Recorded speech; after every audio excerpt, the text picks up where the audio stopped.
Cordial saludo, familia nómada, espero que se encuentren muy bien. Hoy venimos aquí a hacer un ejercicio pedagógico en la plaza de Simón Bolívar. Vamos a tratar de contar la historia de Colombia en 26 minutos y desde los billetes. Es un proyecto de educación popular en el que ya tenemos más de 1000 clases y la idea de este ejercicio es tratar de compartir, de construir y sobre todo de conocer un poco de nuestra historia, y los billetes son una excelente herramienta para que estudiemos la historia de Colombia. Vamos a empezar con este billete. Ahí aparece Simón Bolívar y Francisco de Paula Santander. Ahí empieza nuestra historia, precisamente el 7 de agosto de 1819, tras la batalla de Boyacá. Pero ¿qué pasó? Que si bien tumbaron el régimen español, quedamos empeñados con el régimen británico. Después de la batalla de Boyacá, el 82% del comercio quedó en manos del Imperio Británico. Así que no hubo independencia, hubo cambio de amos. Pasamos de depender del Imperio Español a depender del Imperio Británico, porque los británicos controlaban todo el comercio. Los británicos empezaron a invadir África, llegó el reparto colonial y allí, por eso nacen las guerras mundiales, porque tanto el imperio germano como el imperio itálico quedaron inconformes con el reparto colonial. Entonces, lamentablemente, Simón Bolívar y Santander no son libertadores, son genocidas, porque acabaron con muchas vidas del pueblo pastuso. Busquen Navidad Negra, 1822. Simón Bolívar se convirtió en dictador del Perú, presidente vitalicio en Bolivia, y además cerró el Congreso Simón Bolívar porque no quisieron votar lo que él quería. Y por eso, el 25 de septiembre de 1828, intentaron asesinar a Simón Bolívar en lo que se conoció como la conspiración septembrina. Francisco de Paula Santander fue señalado como el culpable de iniciar la conspiración septembrina, donde Manuelita de manera heroica le salva la vida a Simón Bolívar. Francisco de Paula Santander termina exiliado en Europa y luego en Estados Unidos, y acá empieza a desintegrarse lo que extraoficialmente se llamó la Gran Colombia. Se empieza a separar Venezuela, Ecuador, Panamá también intenta separarse, pero no lo logra. Panamá solamente lo logra con el apoyo de los Estados Unidos tras la fatal guerra de los 1000 días, una guerra que también merece algunas palabras, una guerra que también fue producto del imperialismo. Pero no hubo independencia por los siguientes argumentos. Los pueblos indígenas, los pueblos afros no tenían los mismos derechos, los pobres no tenían derecho a votar, las mujeres solamente logran el voto en la dictadura de Rojas Pinilla. Entonces, si las mujeres no pueden votar, si los indígenas y los afros no son ciudadanos, si los pobres no pueden votar, si los iletrados no pueden votar, no podemos decir que eso es una república. Desde 1821, con la Carta Magna de Villa del Rosario de Cúcuta, cuando se funda la República de Colombia. Y por eso este billete nos ayuda a contar esa parte de la historia. Y llegó el momento que estudiemos una historia crítica, no la historia patria que se enseñaba antes del gobierno de Belisario Betancur, pero tampoco una historia que esté sesgada por grupos armados legales o ilegales. Hay que construir una historia de pensamiento libre, de diversidad de fuentes. Por eso, así como hay que leer la historiografía tradicional y oficial, también hay que leer la historiografía pastusa, en donde Simón Bolívar no es libertador, sino genocida, por la Navidad Negra de 1822. Y acá tenemos una mujer que realmente sí merece llamarse libertadora. ¿Cómo se llama esta mujer? Policarpa Salabarrieta, más conocida como La Pola. Ella fue fusilada con la Reconquista Española cuando llegó Pablo Morillo. Fusilaron a Policarpa, a Camilo Torres Tenorio, a Acevedo y Gómez, a Custodio García Rovira, a Antonio Baraya. Y eso el régimen español lo llamó pacificación. Desde la época colonial a los genocidios los han llamado pacificación. Y por eso es tan importante que no solamente critiquemos la historia patria, sino que también critiquemos la historia hispanista, la que dice que eso era muy bueno y que Simón Bolívar y Santander lo dañaron. O sea, ni historia patria ni historia hispanista, porque ambas son historias sesgadas por grupos hegemónicos. Y por eso hay que estudiar también diferentes personajes. Y este es muy importante, porque el historiador Luis Javier Ortiz nos enseñó que las guerras civiles en Colombia han sido por las 3 R's: por religión, por regionalismo y por riqueza. La Guerra de los Supremos entre 1839 y 1841 fue una guerra por egos regionalistas.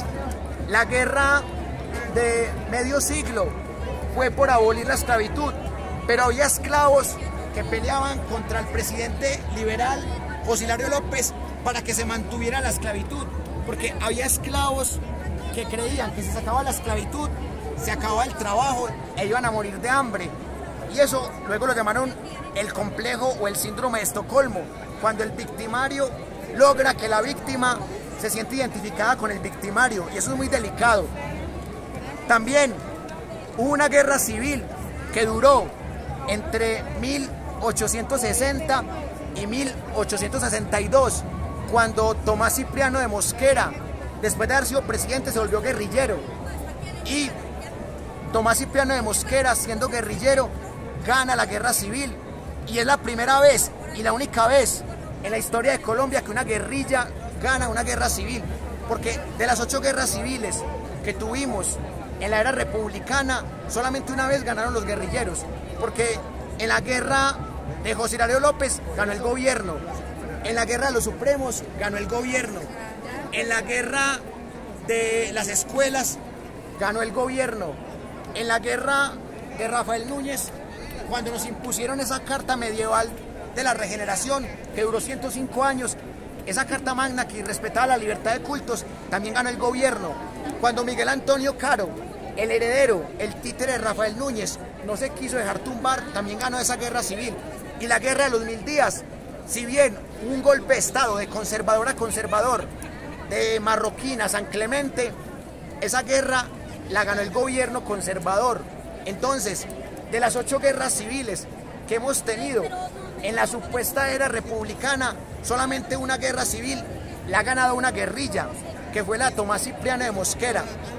Y el único presidente afro que tuvimos, el mismo Tomás Cipriano de Mosquera, lo mandó a blanquear a París, porque en Colombia ha existido un racismo histórico. Por eso hoy Francia Márquez está haciendo historia, y por eso hoy más que nunca en la Universidad Nómada estamos haciendo campañas antirracistas, antifascistas, antitotalitarias. Hemos dado más de 1000 clases gratis y las tenemos en YouTube, de historia de Colombia, de pensamiento crítico, de argumentación, de inglés, porque el inglés es un idioma imperialista, pero en la Universidad Nómada estudiamos el inglés desde un punto de vista decolonial, no desde un punto de vista imperialista. Y lo más importante, en la Universidad Nómada hemos llegado a diferentes lugares del país. Hoy nos toca estar acá, pero así como estamos aquí, hemos estado en veredas lejanas, como en la vereda San Juan del municipio de La Unión, Antioquia, y vamos a seguir yéndonos por toda Colombia. Nuestra única riqueza es simplemente dialogar con la comunidad, hacer videos sin micrófono, sin cámara profesional. No tenemos patrocinio del gobierno de Petro, y mucho menos del gobierno de Duque. No tenemos jefes políticos, no tenemos empresas privadas que nos patrocinen. Estos poquitos billetes que tenemos son autogestionados. Este celular fue un regalo de cumpleaños Los celulares suplentes fueron producto de una rifa, pero hoy queremos compartir con ustedes la historia de Colombia desde los billetes, un proyecto muy bonito que lo pueden encontrar en YouTube. Busquen en YouTube Universidad Nómada. Ya este es el video número 80 de la historia de Colombia. Tenemos 126 videos de historia general. Tenemos 106 videos de pensamiento crítico. Tenemos apenas 22 videos de enfoque de género, porque respetamos mucho el enfoque de género. Y en ese curso tratamos de invitar voces que realmente han sido silenciadas por el patriarcado.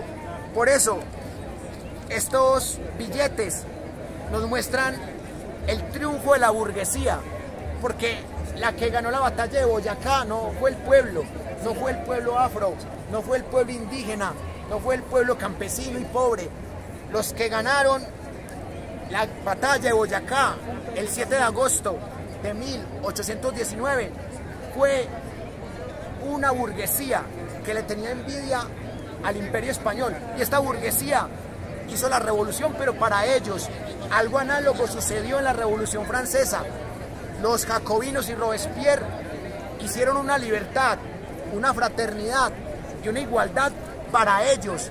Por eso es tan importante que critiquemos estos billetes. A ver, ¿cuántos afros hay en estos billetes? ¿Cuántos indígenas hay en estos billetes? Muy pocos. En los billetes de Venezuela hay más comunidades ancestrales. ¿Cuántas mujeres hay en estos billetes? Muy pocas también. ¿Cuántos pobres hay en estos billetes? Menos. Casi siempre son los mismos. Camilo Torres Tenorio, Antonio Nariño, Francisco de Paula Santander, Simón Bolívar. Siempre se repite este español que no sé por qué sale en los billetes. Gonzalo Jiménez de Quesada, un genocida español, salen los billetes. ¿Y por qué no salen ahí los que realmente iban a ser parte de la República? ¿Por qué Gonzalo Jiménez de Quesada sale en un billete si era un genocida español? ¿Por qué este otro español sale en estos billetes? ¿Por qué no salen más indígenas? ¿Por qué no salen más afros? ¿Por qué no salen más mujeres? ¿Por qué no salen más campesinos? ¿Por qué se repiten? ¿Por qué Simón Bolívar se repite tanto en los billetes? Mire, es una redundancia. ¿Por qué Antonio Nariño se repite en el billete de 10 pesos? ¿Por qué Simón Bolívar se repite en el billete de 1 peso, en el billete de 100 pesos? ¿Por qué Simón Bolívar se repite en el billete de 1000 pesos? ¿Y por qué aparece Gaitán? Gaitán fue el que denunció la masacre de las bananeras. Y la masacre de las bananeras fue producto de una empresa multinacional estadounidense llamada United Fruit Company, que estaba explotando unos obreros. Los obreros protestaron de manera pacífica con huelga de hambre, mataron 2000 obreros, y el único que denunció la masacre de las bananeras fue Jorge Eliezer Gaitán. Gaitán sí merece salir en este billete, pero ¿por qué Gaitán no sale en un billete más grande? ¿Por qué sale este señor del Frente Nacional, que hizo una reforma agraria pero para los más ricos? Este señor que tuvo actos de terrorismo de Estado. ¿Por qué no sale Gaitán en el billete de 100.000? Pero también hay otra gente que luchó. Gabriel García Márquez. Gabriel García Márquez sí merece estar acá, porque fue exiliado de Colombia. ¿Por qué Gabriel García Márquez ganó el Premio Nobel de Literatura en México y no en Colombia? Porque aquí la dictadura de Turbay Ayala lo echó, porque era amigo de Fidel Castro y porque denunciaba el terrorismo de Estado. Gabriel García Márquez no se fue de Colombia por voluntad propia, se fue exiliado por el Estatuto de Terrorismo de Turbay Ayala. Entonces, ¿por qué fue censurada Débora Arango? Porque Débora Arango mostró la realidad humana, que es el erotismo, un erotismo bien hecho, sin morbo. Pero ¿por qué decían que Débora Arango era pecaminosa? Porque se atrevía a hacer unas pinturas diferentes. Hay billetes que uno sí los muestra con orgullo. El de Policarpa Salabarrieta, el de Débora Arango, el de científicos. Ese es un científico que casi nadie conoce, pero le hacen un bonito homenaje aquí. Por ejemplo, ¿quién conoce a este señor Julio Garavito? Conocemos a Luis Alfredo Garavito, el asesino en serie, pero ¿quién conoce a Julio Garavito? Este señor le aportó a la ciencia. Este señor sí merece hacer parte de la historia de Colombia desde los billetes. Les pongo otro ejemplo bien interesante. José Asunción Silva, poeta bogotano. Lamentablemente se suicidó por problemas económicos y porque perdió a su hermana, a la que le dedicó el Nocturno número 3. Este poeta, a pesar de que lo tildaban de arrogante, no mató a nadie, hizo poemas hermosos y este sí merece estar en los billetes y en la historia de Colombia. También hay una antropóloga muy importante que casi nadie conoce y que también merece estar en nuestros billetes. Es la antropóloga que sale en el billete de 10.000 pesos, pero casi nadie la conoce, pero al menos le hacen un homenaje. Santander no fue tan genocida como Simón Bolívar, pero Santander se repite mucho en los billetes. Habiendo tanta gente que ha hecho por este país, Rafael Uribe Uribe peleó en más de 3 guerras civiles por defender el derecho de los trabajadores. ¿Y sabe quiénes mataron a Rafael Uribe Uribe? 2 obreros. ¿No les parece muy paradójico que Rafael Uribe Uribe ayudó a montar el gobierno de José Vicente Concha y en ese mismo gobierno lo mataron? Hay una teoría conspirativa de un señor que se llama Mamerto Bonilla, y ese señor dice que fue la oligarquía la que acusó falsamente a los 2 artesanos de matar a Rafael Uribe Uribe, pero eso no se sabe porque es una teoría conspirativa. Lo que sí sabemos es que gracias a Rafael Uribe Uribe tenemos horario laboral de 8 horas. Sí, se logró en el gobierno de López Pumarejo, en el segundo, pero el que se hizo matar, el que peleó en guerras civiles por el derecho laboral en Colombia fue Rafael Uribe Uribe. ¿Y dónde está Rafael Uribe Uribe? ¿Y por qué está Gonzalo Jiménez de Quesada? ¿Y por qué está Simón Bolívar, que masacró a los pastusos? ¿Y por qué está Carlos Lleras, que gobernó para Estados Unidos y para la oligarquía? ¿Y por qué está López Miquelsen, que hizo un robo con el que dañó el gobierno de su padre López Pumarejo?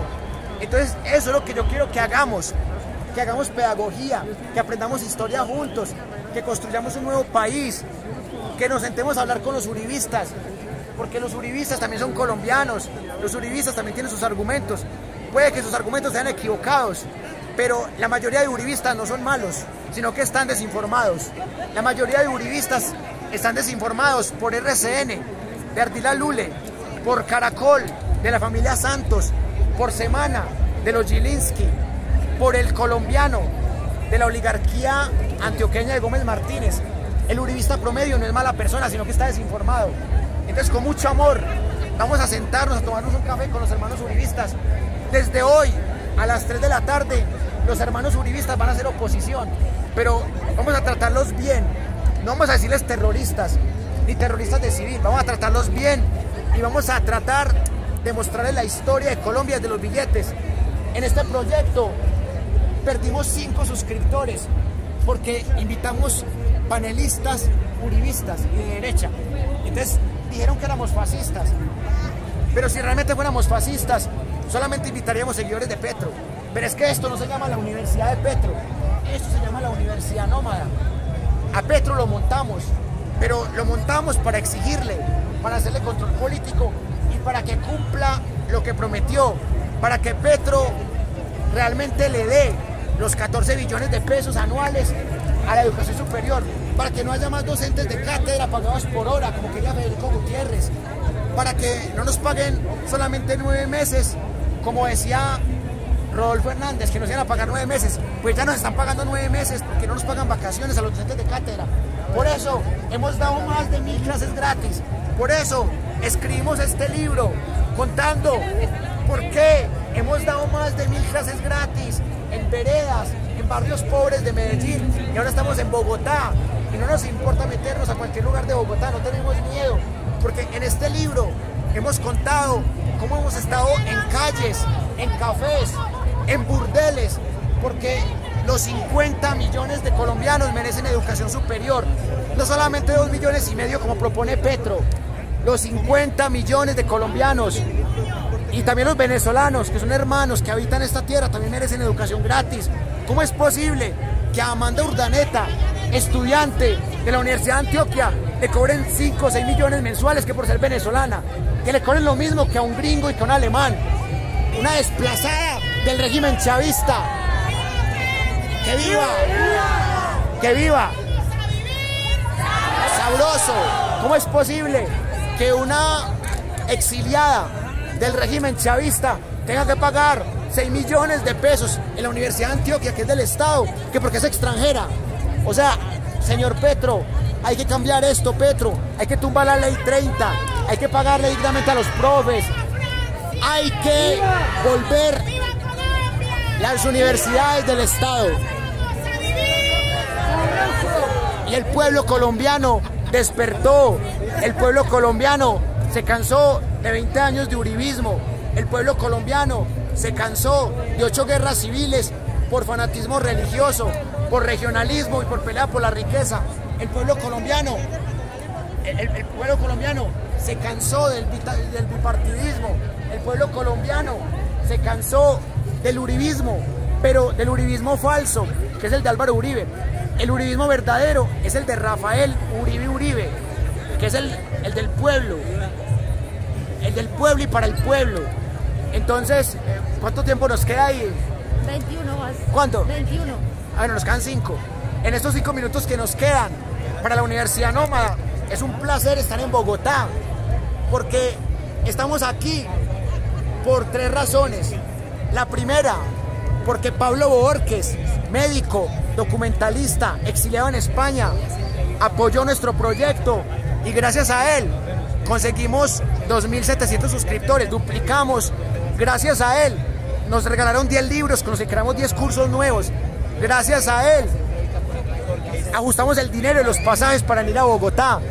Entonces son este tipo de líderes los que tenemos que apoyar, los que son independientes de cualquier régimen. Tenemos independencia de Petro. No nos está pagando ni el Foro de Sao Paulo, ni tampoco nos está pagando Putin ni Petro, ni mucho menos Nicolás Maduro. Esto lo hacemos porque queremos un pensamiento crítico, porque queremos una sociedad más democrática en lo político, más incluyente en lo social, más equitativa en lo económico y más sostenible en lo ambiental. ¿Cómo pueden apoyar nuestro proyecto? Muy fácil. Nos pueden buscar en Facebook como Universidad Nómada, educación superior gratuita.